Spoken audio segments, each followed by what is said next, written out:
আসসালামু আলাইকুম রহমতুল্লাহি ওয়াবারাকাতুহু। আলহামদুলিল্লাহ ওয়াসসালাতু ওয়াসসালামু আলা রাসূলিল্লাহ ওয়া বা'দ।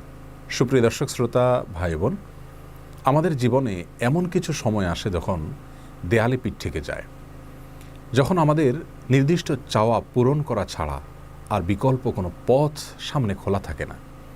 এ ধরনের পরিস্থিতিতে আল্লাহ রাব্বুল আলামিনের কাছে আমাদের মনের একান্ত কামনা বাসনাগুলোকে পূরণ করবার জন্য একটি বিশেষ পথ বাতলেছেন আমাদেরকে প্রিয় নবী সাল্লাল্লাহু আলাইহি ওয়াসাল্লাম, আর সেটি হলো ইসমে আযম। ইসমে আযম মানে হলো মহান নাম। আল্লাহ রাব্বুল আলামিনের এই ইসমে আযম তথা মহান নামের মাধ্যমে কোনো কিছু চাওয়া হলে তিনি সেটা পূরণ করেন। এই নামের মাধ্যমে আল্লাহকে ডাকা হলে তিনি সেটাকে সাড়া দেন। এ মর্মে নবী আলাইহিস সালামের অনেকগুলো হাদিস রয়েছে। অনেক উলামা একরাম ইসমে আযম সম্পর্কে বলেছেন যে এটি হলো আল্লাহ রাব্বুল আলামিনের যে মূল নাম আল্লাহ, সেটি তার অনেকগুলো গুণবাচক নাম আছে। তমধ্যে থেকে আল্লাহ রাব্বুল আলামিনের যে মূল নাম আল্লাহ, এই নামের মাধ্যমে আল্লাহ রাব্বুল আলামিনকে ডেকে যদি বান্দা কোনো কিছু চান কায় মনোবাক্যে অন্তরের গভীর থেকে, তাহলে সে দোয়া আল্লাহ রাব্বুল আলামিন অবশ্যই কবুল করেন। এজন্য কোনো কিছু আল্লাহ রাব্বুল আলামিনের কাছে চাওয়ার আগে যদি আল্লাহ বলে ডেকে ভালোবাসা থেকে, আস্থা থেকে, ভরসা থেকে, কায় মনোবাক্যে দীনতাহীনতার সাথে আল্লাহকে ডেকে যদি কেউ দোয়া করেন, তাহলে সে দোয়া আল্লাহ রাব্বুল আলামিন ফিরিয়ে দেন না। ইসমে আযম সম্পর্কে আরও নির্দিষ্ট করে আমরা নবী আলাইহিস সালামের যে হাদিসটি দেখতে পাই, সেটি তিরমিজিতে বর্ণিত হয়েছে, আরও বিভিন্ন হাদিসের কিতাবে বর্ণিত হয়েছে। সে হাদিস সম্পর্কে বিশ্ববিখ্যাত হাদিসবিদ হাফিজ ইবনে হাজার আল আসকালানী রাহিমাহুল্লাহ ফাতহুল বারীতে লিখেছেন যে ইসমে আযম সম্পর্কে সবচেয়ে বিশুদ্ধতম হাদিস হলো এটি। আর সেটি হলো এই যে বুরায়দা রাদিয়াল্লাহু আনহু বর্ণনা করেছেন, এক ব্যক্তি নামাজের মধ্যে একবার কিছু বাক্য বলে উঠলেন। নবী সাল্লাল্লাহু আলাইহি সাল্লাম তার কথাগুলো শুনলেন।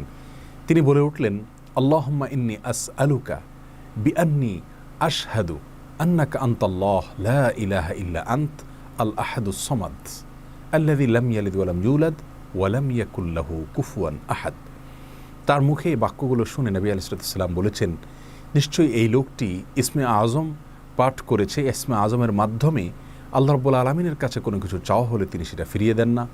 এর মাধ্যমে আল্লাহকে ডাকলে তিনি অবশ্যই তাতে সাড়া দেন।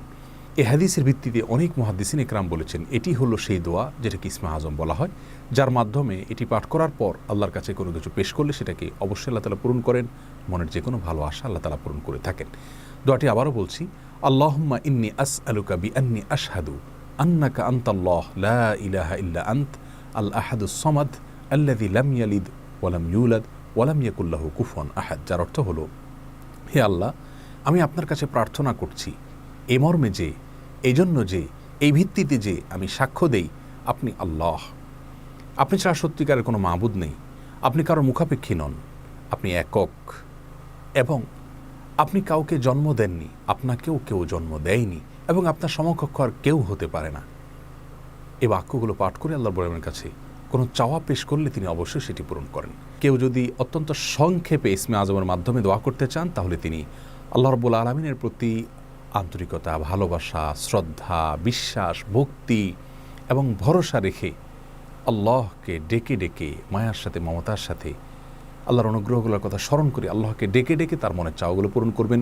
এটা হবে ইসমে আযমের সবচেয়ে ছোট ভার্সন।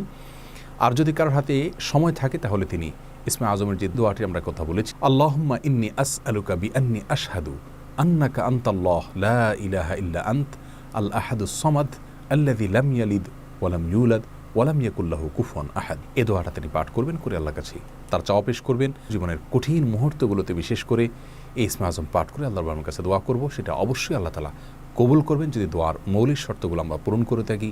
হালাল বক্ষণ করা, কায় মনোবাক্যে দোয়া করা এবং দোয়ার ক্ষেত্রে আন্তরিকতা এবং ঐকান্তিকতা থাকা, এই বিষয়গুলোকে যদি খেয়াল করে আমরা দোয়া করি, ইনশাআল্লাহ বিইذনিল্লাহ আল্লাহ তাআলা আমাদের সে দোয়া পূরণ করবেন।